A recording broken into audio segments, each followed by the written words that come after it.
Tonight, Melbourne's flood emergency. Hundreds of homes underwater. Residents plucked to safety as the Maribyrnong River erupts. Werribee and suburbs along the Yarra also in the firing line as the Premier warns the crisis will worsen. A race against time to save stranded horses as entire towns become no-go zones. In flood-weary Rochester, a cancer patient's tearful reunion with her gravely ill dog. Plus a fiery emergency landing at Essendon Airport and a Saints bombshell, Brett Ratton booted as coach just months after a 2-year contract extension. This is Melbourne's 9 News with Alicia Loxley. Good evening and welcome to this special edition of 9 News, coming to you live from the banks of the Maribyrnong River, which today burst its banks, inundating dozens of homes and businesses, causing some of the worst flooding in a generation. This is the epicentre of Victoria's still unfolding emergency, but across the state, hundreds of properties are underwater and the threat is far from over.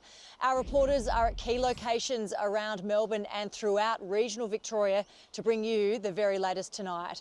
But Mark Santomartino begins tonight's coverage in Maribyrnong. Clouds were clearing over Melbourne as the banks of the Maribyrnong broke and the emergency began.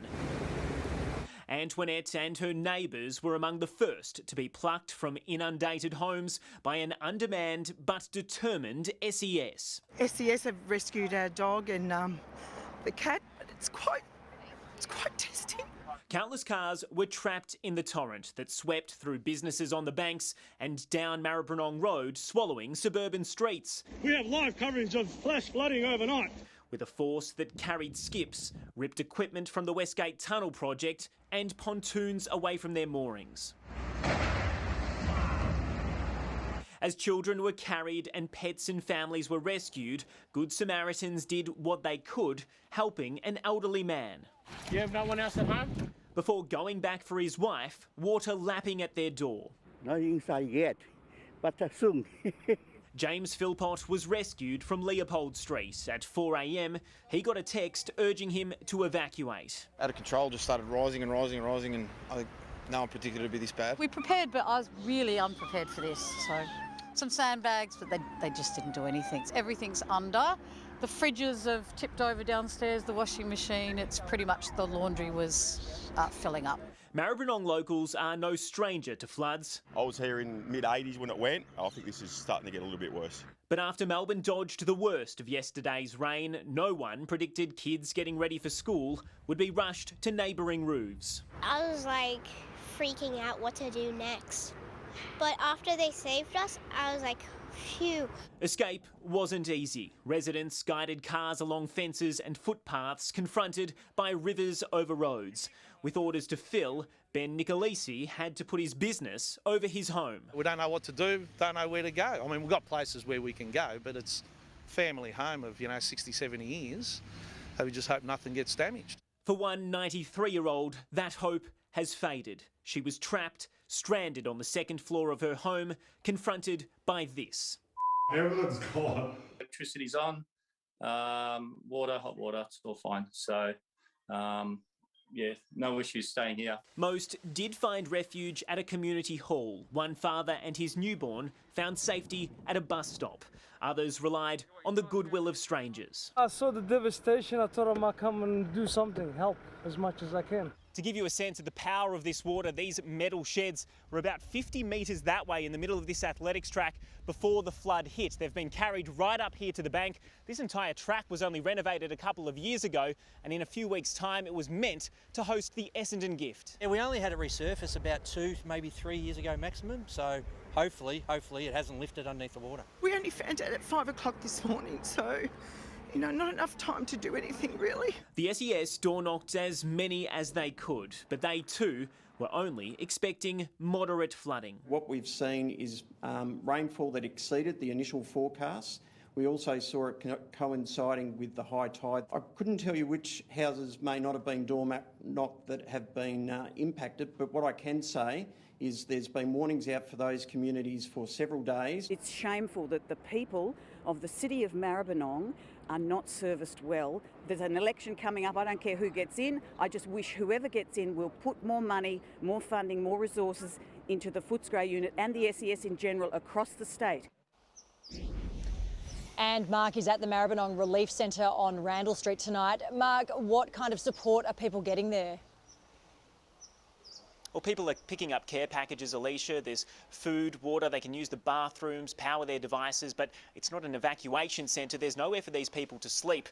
Many of those, as part of the more than 100 or so homes in Maribyrnong that are affected, will be relying on friends and family, but those who have nowhere to stay are relying on these hard-working volunteers, getting their details and putting them up in places to stay for the night. When they can go back to their homes is still a bit iffy. At the moment, we know the water is receding. However, it's not all the way back in the river just yet. How long that process takes is anyone's guess, and what they're going to find will take a long time to clean up, Alicia. Certainly will. OK, Mark Santamartino, thank you. And as Mark said, with the dirty brown water now receding for so many homeowners along the Maribyrnong River, the slow and painful task of cleaning up has already begun. Maggie Rayworth is along the Esplanade and joins me now. Maggie, how much damage are locals dealing with there? There's a severe amount of damage to this area. Now, I'm at a flood-affected home on the Esplanade. That's one of the main affected streets in Maribyrnong. Now, the resident of this home has invited us in because they wanted to show just the full extent of how much just their property has received. Now, if you look around, there's debris just even on the floor here. Things have been lifted anywhere they can be put, and that's because after the floods receded about 2 hours ago, with that flood water brought in debris and rubbish. So that's when the clean-up effort started for a lot of these residents. But they're just the lucky residents. We know so many more people are standing around waiting for those flood waters to recede so they can actually re-enter their homes. So now the clean-up is very much underway. But I'll just show you in here. Inside here is actually the residents' garage, and that is about knee-deep water. All of their belongings inside their garage there have been completely destroyed. So she's preparing to throw all of those things out because the water has destroyed nearly all of her belongings. Now, I'm in the backyard here, and if you take a look just at the grass here, it's muddy. There's still water here. The resident here, Mariuka, she says that her furniture in the backyard has just simply been thrown around. So just here, this table here, that was completely shifted in the flood. So it was certainly some strong water coming through her backyard. Now, this is Mariuka. Thank you, Mariuka. Tell us about your house and the damage that's been done. It's been a lot of damage now to clean up, really. I've been the fortunate one. It didn't come through my house. It was tickling under the floorboards, so I rolled up all the rugs. But as you can see along the hedge there, how high it got in my backyard. Now, your backyard's really just, the water's just really disappeared in the last hour. That's Describe right. what it looked like here just a few moments ago, really. It was a lake. It was really a lake. I don't want a swimming pool anymore. I always wanted one. At least you can laugh about it, Mariuka. But obviously the clean-up effort continues. A lot of people are waiting. We've had people come from different suburbs just to simply help people like Mariuka get that debris out of their homes. But a long clean-up effort will continue tonight. Oh, huge clean-up ahead. OK, Maggie Rayworth there, thank you. Well, despite the best efforts to prepare, several businesses along the Maribyrnong have been hit hard by the rising water. As Heidi Murphy explains, they are now bracing for enormous damage bills. The water seemed to come from nowhere. 7 o'clock it was fine. The car park was all clear and dry. We could see Aberfeldy Park was filling up. But then really within about a 10-minute period it just went straight up. In 40 years, the growing area at Poynton's Nursery has never been this wet. I've been through about 3 floods over the years, and so I've seen the levels that it's come to, but this is extraordinary. Never seen it so bad. Not much of this salvageable. Thousands of dollars worth of stock that was all ready to come into the nursery, but we've lost machinery out there too.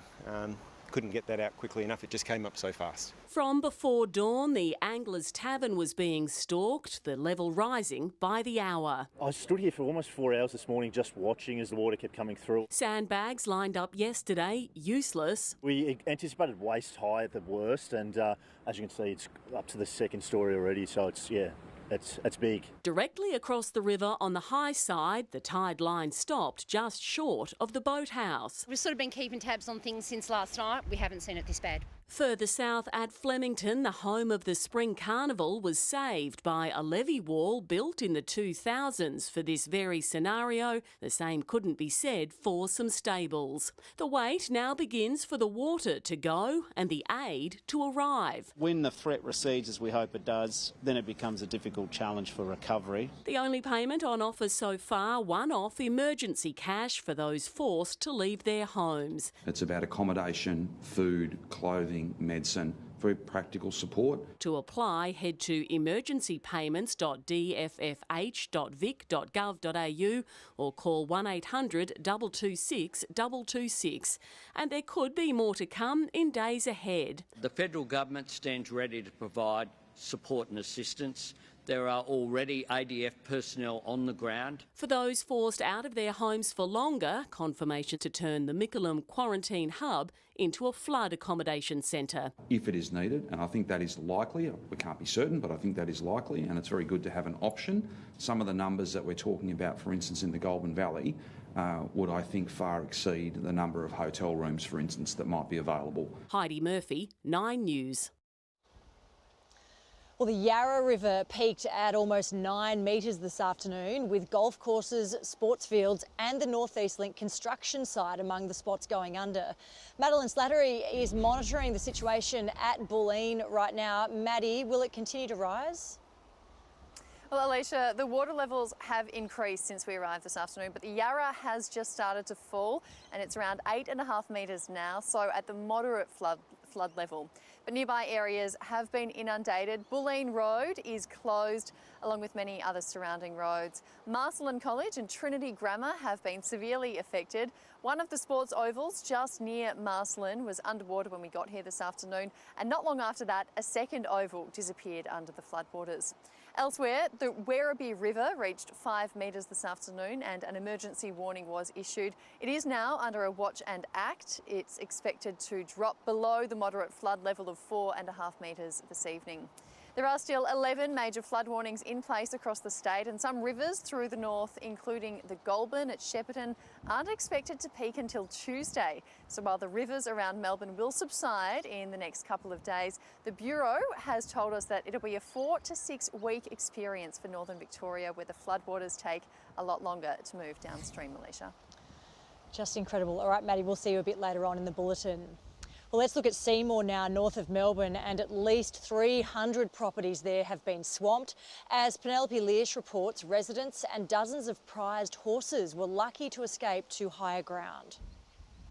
Swimming against a rising current, a race against time to keep dozens of horses' heads above water. Finally led to safety at Mangalore. Saved by boats in Seymour too, water police coming to the rescue of residents who fled their homes, stranded at Aldi overnight, delivered with their dogs to dry land. About midnight, the water got a bit too high. I got a little bit nervous when the water started lapping at the door. The rescues continuing around the clock, people and pets helped to safety. In the morning light, Seymour was submerged. 300 properties affected, homes, businesses, cars and roads inundated. Taxis abandoned in a floating car park. All of this, I grew up here and it's the first time I've seen it underwater this bad. Just too much rain, couldn't cope. We're lucky we came in last night and lifted all the stock off the floor. It was quick to rise, the route out of town swallowed in hours, rewriting the 1974 flood record, transforming streets into rivers, water lapping walls inside and out. Those returning finding their houses cut off by hundreds of metres of water. I knew it'd be bad, but when I just came round and saw the water, it's, very emotional. Yeah. And we've got to face when we can get back into it. Residents still inside, trying to salvage what they can and escape. Water police and local boats have been rescuing residents for hours. While the water levels are receding, there's concerns they may begin to rise again because of the amount of water being released at Lake Eildon. Flood levels are expected to sail through until Sunday. A community already out in force, bringing anything they have from boats to brooms, trying to keep their town afloat. We went in the shop and there was about 2 inches of water. So when we walked in the dark, and it was just a shock. as the Premier flew into Shepparton to see firsthand how the statewide crisis is being managed. Water taking over Benalla, the footy ground and bowls club under, rising levels around the library as residents are urged to evacuate. And it is going to be an anxious night ahead for many in those regional towns. Penelope Lewis joins me now. Penny, Benalla and Shepparton are next in the firing line.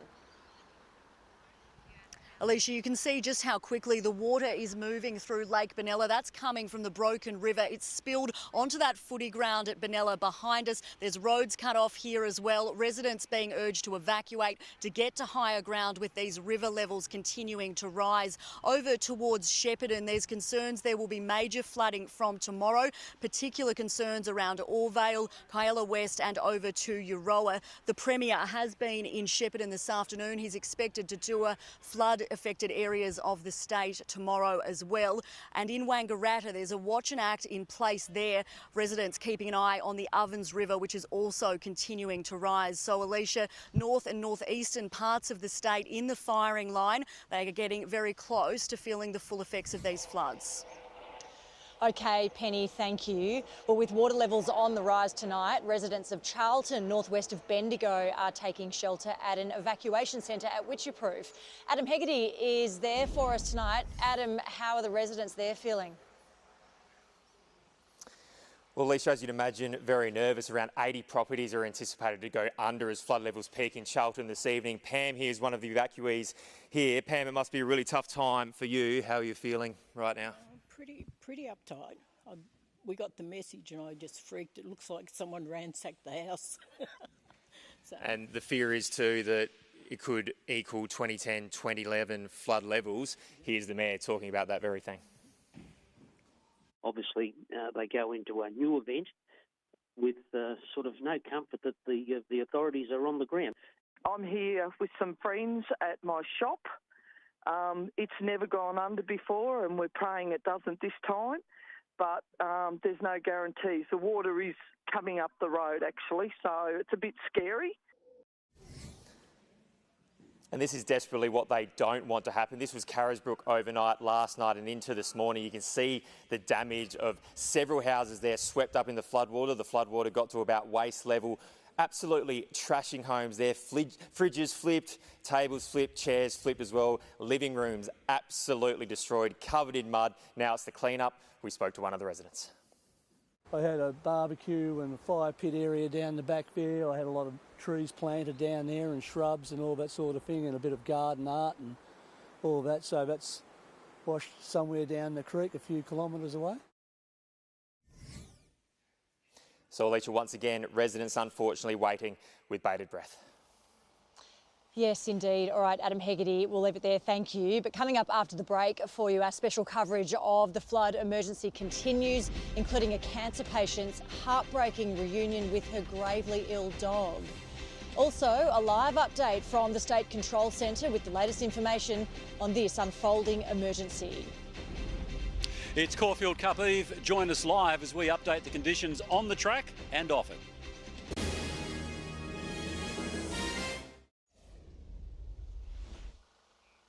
Welcome back to Maribyrnong and our special coverage of Victoria's flood emergency. Well, more than 1,000 properties in Rochester have been swamped with water levels set to exceed the catastrophic floods in 2011.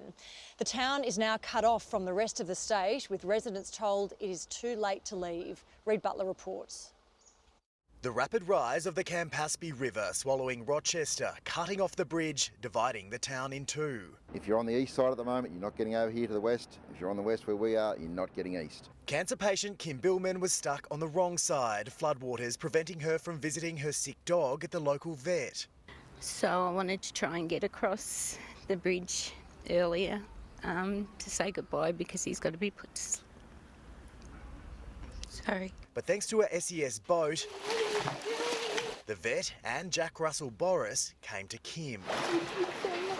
And she was reunited with her best mate. Oh, it feels wonderful to see him, and the girls have brought him over so I can spend a couple of hours with him to say goodbye. Just beautiful.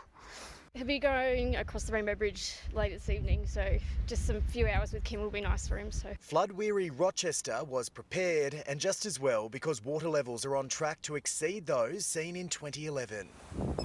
More than 1,000 homes impacted, street after street swamped by mid-morning. The entire town will have inundation in the yard. It's just a matter of how high it gets. Fire engines provided a safe path for vehicles. Driveways became boat ramps, and this riverside caravan park was submerged. Kind of scared because I've never seen this water so high. But publicans from the Criterion Hotel are prepared to ride the wave. Criterion Island now, water view, so price can go up. The local primary school, St Joseph's, was impacted. It's now closed indefinitely. Liz Traywick is the principal. I need the gumboot. So at 10 o'clock, you could very clearly see the road, you could see the path, that's all gone. But the situation would soon get worse. The water is rising incredibly quickly. Around half an hour ago, the old cattle yards there were dry. Look at them now. That seat there, it will be submerged, I think, in about 5 minutes. And the town centre is next. And that's when we were told it was too unsafe to stay, ordered to evacuate Rochester immediately or risk being stuck there for days. The river will likely peak tomorrow. The locals who remain are now cut off, but they're resilient and ready for what's next. And we'll be okay, we'll bounce back. Just time now. Near Rochester, Reid Butler, 9 News. And the threat certainly hasn't passed for some parts of the state, with floodwaters continuing to rise. Heidi Murphy is at the State Control Centre. Heidi, evacuation orders remain in place. Yeah, that's right, Alicia. Actually, as we go to air tonight, there's 98 warnings right across the state, 12 of them at the most serious level, and 6 of those are evacuation orders. I'm joined here at the State Control Centre by the Chief of the SES, Tim Wiebusch. Tim, tell me, what are your biggest areas of concern now? Heidi, our biggest concerns in the next 24 hours is Rochester tonight, as we start to see the flood peak breach the major level and start to peak there and move down to Echuca.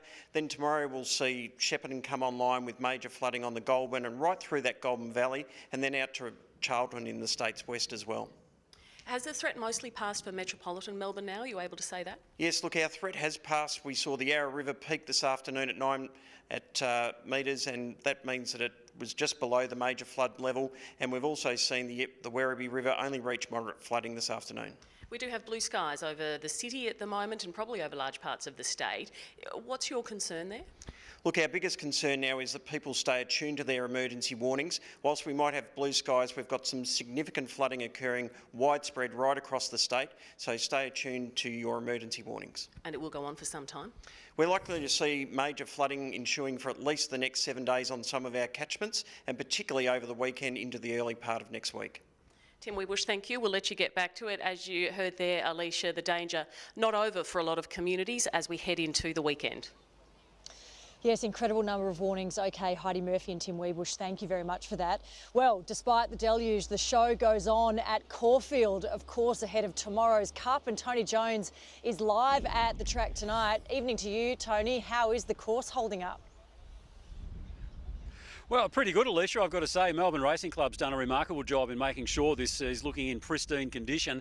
Look, I mean, if you look at the track, there's going to be some patches like this, for example, but that's few and far between. I mean, this is on the outside, and unless Shane Dye and Viandacross make a comeback, I don't think they'll be out that wide anyway. So the closer in you get, the better it gets. So at the moment, it was probably about a heavy. By the time they jump tomorrow for race 1, it'll probably be bordering on soft. So that's the state of the track. And look, if it does stay like this, that's a bonus for Gay Waterhouse in her hopes of actually securing another Caulfield Cup. We'll catch up with her a little later on in sport. So that's the situation on the track. Off the track, if you're planning to come along, say in the general admission area and throw a rug down on the lawn, stick to those plans, because I was just over there before, and yes, there's a couple of little puddles, but if the breeze continues and if the sun shines tomorrow morning first thing, then it's going to be okay. And as I said, they might just dodge a bullet and get the bad one out of the way last Wednesday as that rain sort of rolled in to the city. So that's the latest from Caulfield. In terms of football, well, those storm clouds rolled in over Moorabbin last night, and as a result, Brett Ratton lost his job. It was cold-hearted, it was heartless, and it was brutal. Just why? Who knows? We'll find out later in sport, and as to who might actually replace him. Ross Lyon, come on down. That's coming up later in sport, Alicia. Lots happening. Looking forward to it, TJ. We'll come back to you at Caulfield soon. Well, just ahead for you in Melbourne's 9 News, the day's other top stories, including a great ball of fire during an emergency landing at Essendon. Brittany Higgins addresses her alleged rapist in court as suppressed details are revealed. Plus, 4 tradies facing jail time guilty of an attack on police officers in St Kilda.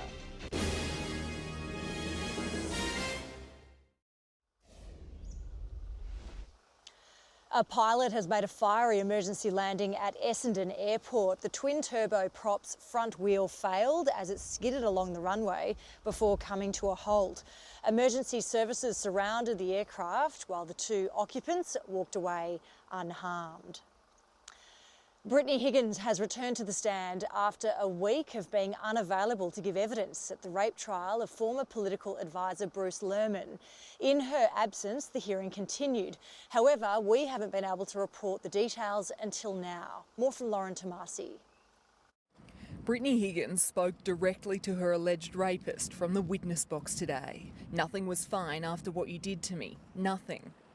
The 26-year-old returning for her final day in the stand after being unavailable to testify since last week. Defence barristers putting to her, "You went to the minister's office by yourself, you removed your dress and either fell asleep or passed out. Mr Lerman did not sexually assault you." Ms Higgins crying as she responded, "He raped me. He was physically violating me. He was in my body. I know." Tonight, with a non-publication order lifted, 9 News can reveal evidence disclosed to the court this week. 22 separate witnesses called to the stand, and for the first time, Bruce Lerman's first-hand account of events. In an interview with police, the former political staffer rejecting the allegation he raped Brittany Higgins, saying he had returned to Parliament to pick up his keys and that once the pair entered the ministerial office in March 2019, Brittany turned right into the minister's suite, I turned left to my desk and I didn't see her again. I got what I needed, worked on question time folders very quickly. There was nothing in my mind that said to me I needed to look after her. Security guards Mark Fairweather and Nicola Anderson were on duty that night. Mr Lerman told them he had to pick up some documents. Mr Fairweather remarked, "Geez, can't this wait until Monday?" and was told no, recalling Mr Lerman seemed in a hurry to leave around 50 minutes later. I said, "Are you coming back?" and he just replied hastily, "No," and flicked the pass onto the desk. Following his departure, Ms Anderson was asked to perform a welfare check on Brittany Higgins. I've opened the door. Miss Higgins was lying on her back, completely naked on that lounge. The following day, cleaner Carlos Ramos says he was called on a day off to clean Minister Reynolds' office. He said his boss told him there had been a party and said, "You need to look for like condoms or something like that." 3 days after the alleged sexual assault, both Bruce Lerman and Brittany Higgins were called into their Chief of Staff's office. Fiona Brown explaining to the court the separate meetings were prompted by a phone call she received informing her 2 staff members came into the office after hours inebriated. Ms Brown said Bruce Lerman didn't agree he was inebriated. He said he came back to the office to drink some whiskey. He said that they'd chatted and that Brittany was fine when he had left. Ms Brown denied Ms Higgins disclosed any allegation of sexual assault at that time, saying later in the week when handing back a code of conduct she'd been asked to sign, Ms Higgins said, "I remember him on top of me," and I said, oh my God. This trial could be finalised by next week. The witness list has been slashed, more than a dozen people no longer giving evidence, including high-profile journalists Lisa Wilkinson and Samantha Maiden. Former Defence Minister Linda Reynolds will be the final witness. She's been subpoenaed to attend court on Tuesday. In Canberra, Lauren Tomasi, 9 News. 4 tradies have pleaded guilty to what a judge described as a shameful attack on police officers in St Kilda. The victims say they are now distrusting of the general public, fearing they could be assaulted again for just doing their jobs. Court reporter Eliza Rugg. Phil O'Donnell said he'd been drinking too much to remember slamming a police officer's head in the gutter 5 times. The Frankston carpenter is one of 4 tradies facing jail time over the attack on 2 policemen in February 2019 in St Kilda. After a night out on Fitzroy Street, concreter Trent Potts got into an argument with 2 men, then kicked a woman outside a nightclub. When senior constables Adam McKenzie and Darren Shepherd responded to the assault, Potts and his mates turned on them. Langwarrin roof plumber Jack Holdcroft joined in, as did carpenter Jake Mitchell. The officers were punched and kicked. Senior Constable Shepherd was knocked unconscious and tore his left bicep. He says the mental scars are worse. I have to force myself to get up to do a job I once loved. While Senior Constable McKenzie told the court today, this assault has evaporated my trust in the public. This case has been delayed by a number of years, in part because the offenders disputed that they'd caused the officers any serious injuries. Now that charge has been withdrawn. They've all pleaded guilty. But some are asking to be spared jail, claiming their crimes were out of character. The men will be sentenced later this month. Eliza Rugg, 9 News. Turning to finance now, and global share markets enjoyed a surprise rally today. Business reporter Chris Kohler has the details. It caught lots of people in the market off guard because usually strong inflation data, like we saw last night in the US, would send shares lower, but instead they rose. A possible sign of optimism peeking through after a pretty gloomy year on the market. Wall Street rebounded and our index gained over 100 points today. All of the top 20 biggest companies rose. Woodside, Woolworths and Domino's Pizza were particularly strong. And the Australian dollar is back above 63 US cents, also buying 64 euro cents and close to 56 British pence. And the average price of unleaded petrol in Melbourne is $1.76 tonight, but much more expensive in Laverton North. Well, still to come for you, an update on the flood emergency, plus a truckie's dramatic rescue near Geelong. And Alan Rascal takes a look back at the disastrous floods that have menaced Melbourne before.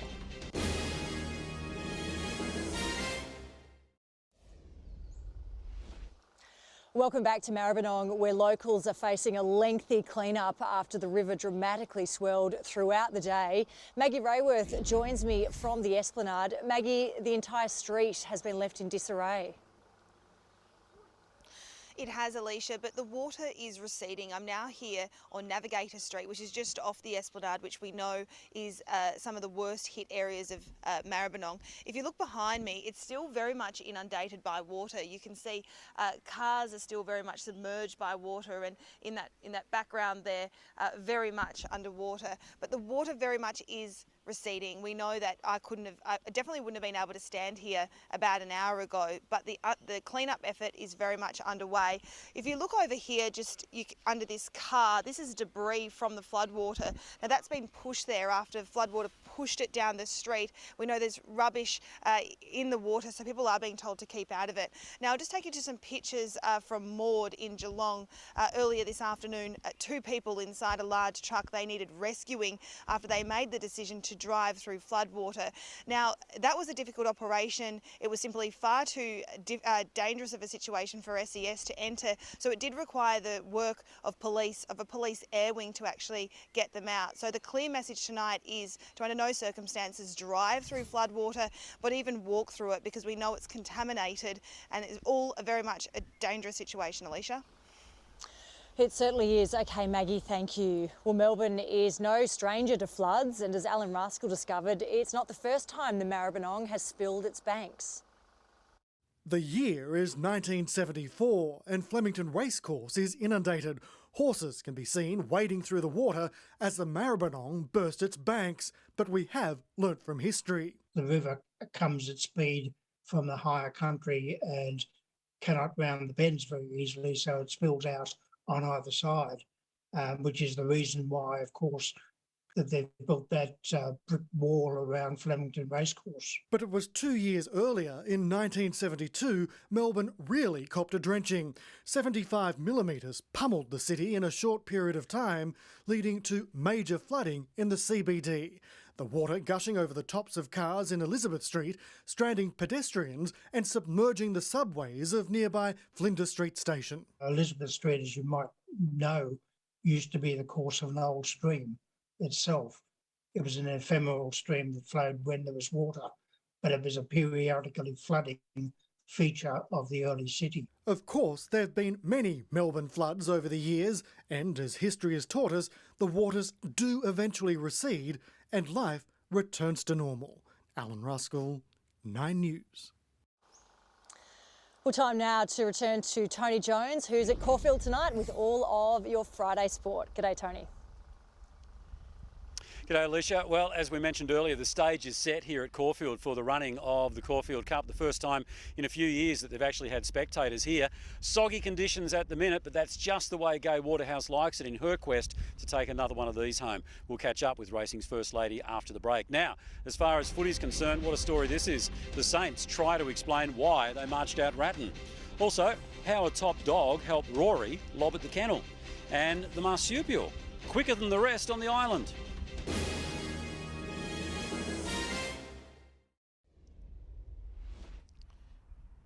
The Caulfield Cup build up in just a moment, but footy first up, and what a story this is out of Moorabbin, where the Saints are conceding, yes, they did make a big mistake in re-signing Brett Ratton mid-season for another 2 years. Of course, he was blindsided overnight by a sacking, and what it means now is that it's left the door ajar for an unbelievable possible return by Ross Lyon. Joshua Dorr has been following today's developments. Just when you thought the dust had settled on another season, a bombshell at Moorabbin.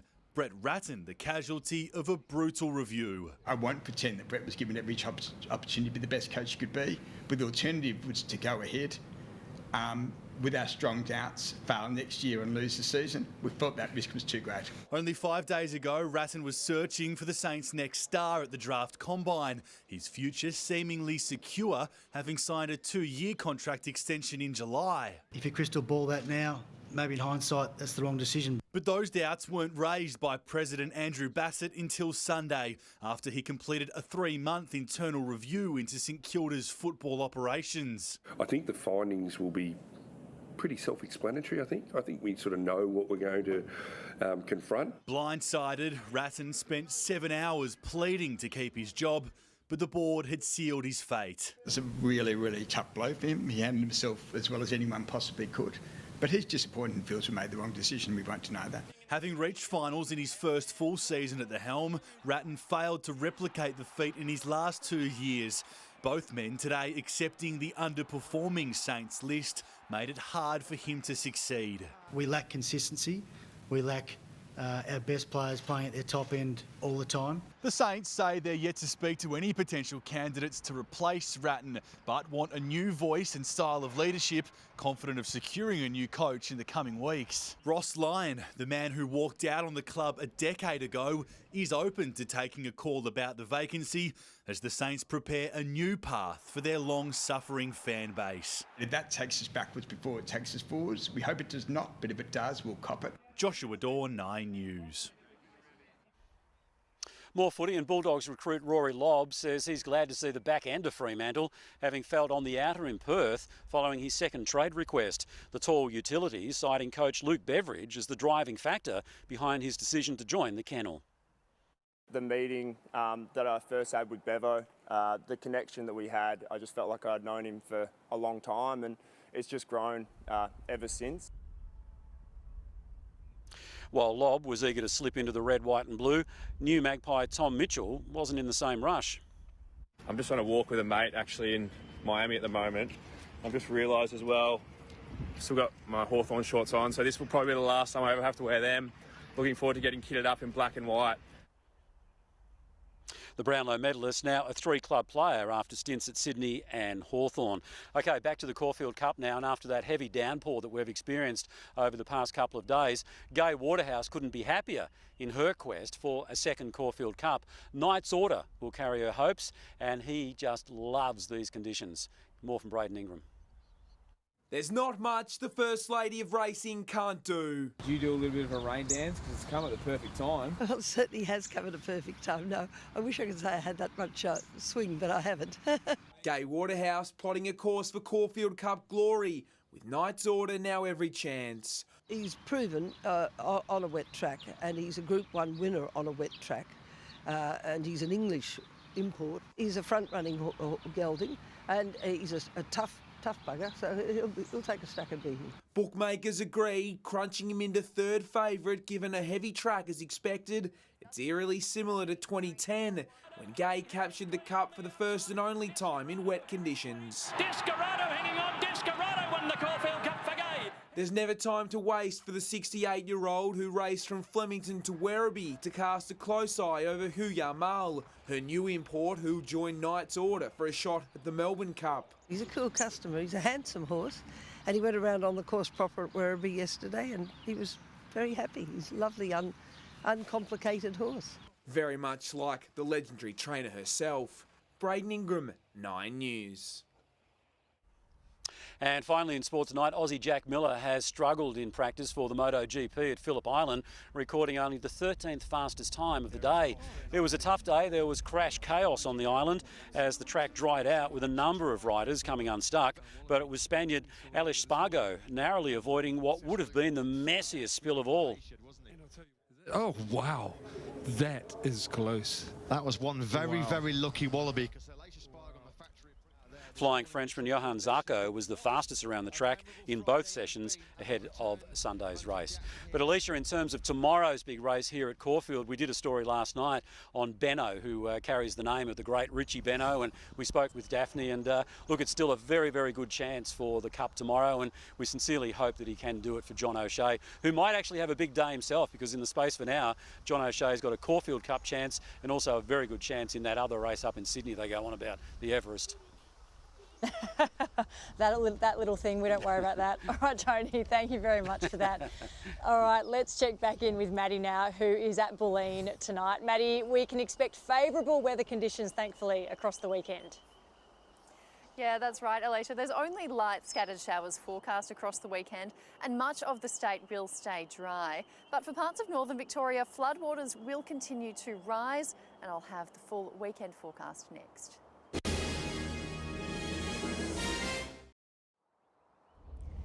Hello again. Melbourne has only had light showers today, but rivers continued to rise through the afternoon. And here at Bulleen, the Yarra peaked at almost 9 metres. Nearby Marcellin College and Trinity Grammar have been inundated, with sports ovals completely underwater. Bulleen Road and many surrounding roads have been closed as the floodwaters spread throughout the afternoon. The Yarra has dropped to 8.5 metres this evening and is now under a moderate flood warning. On the other side of town, the Werribee River peaked at 5 metres this afternoon with an emergency warning issued, but that is expected to drop below the moderate flood level of 4.5 metres this evening, and a watch and act advice is now in place. The city reached 18 this afternoon and recorded 1 millimetre in showers. There were a few bursts of rain across Melbourne today and even storms through eastern suburbs, but unlike yesterday, they were extremely fast moving. The highest rainfall total has been 8 millimetres at Ferny Creek, and the rain eased right across the state with falls generally less than 5 millimetres. But there are widespread major flood warnings in place, and some rivers through the north will continue to rise into early next week. Major flooding is likely at Shepparton from late tomorrow morning, with flood levels close to the May 1974 flood peak possible on Tuesday. And while the water levels will fall over the next couple of days in Melbourne, the Bureau has told us it'll be a 4 to 6 week flood experience for northern districts. Tomorrow, a cold front will clip the southwest of the state, sending in a few light showers, but most of the state will stay dry. Tomorrow, Brisbane is heading for a mostly sunny top of 27 degrees, 22 in Sydney, a shower or two for Hobart and 15 degrees, and a partly cloudy top of 28 on the way for Adelaide, and Perth should reach 23 under blue skies. Back home tomorrow, only the southwest district is forecast to receive any showers, and they're likely to be 1 millimetre or 2. It'll be dry elsewhere, mostly cloudy, and the winds will be light. The southwest can expect maximums of 16 and 17. Gippsland and northern districts should climb into the high teens. There'll be dry skies over Melbourne tomorrow with some much needed breaks of sunshine to help dry up the water lying around. Most suburbs will dip to 8 or 9 degrees overnight ahead of maximums of 17 or 18. For the city, a low of 9 and a partly cloudy top of 18, and light winds will make it feel a little nicer. A top of 17 degrees on Sunday with only the slight chance of a shower or two, and then we'll get a run of lovely spring days, 18 degrees on Monday, mostly sunny skies on Tuesday and 22, and again light winds. A sunny 23 on Wednesday, 21 on Thursday, but it looks like showers will return, and then showers again on Friday and staying mild, 23 degrees. So a mostly dry weekend ahead, but the river rises in some parts of the state are set to continue into next week, Alicia. Yes, certainly are. At least the rain is easing up though. Okay, Maddie, thank you very much for that. And that is 9 News this Friday, live from Maribyrnong. We'll have more on the flood emergency coming up next in the Current Affair, and tomorrow on Weekend Today from 6 a.m. But for now, good night.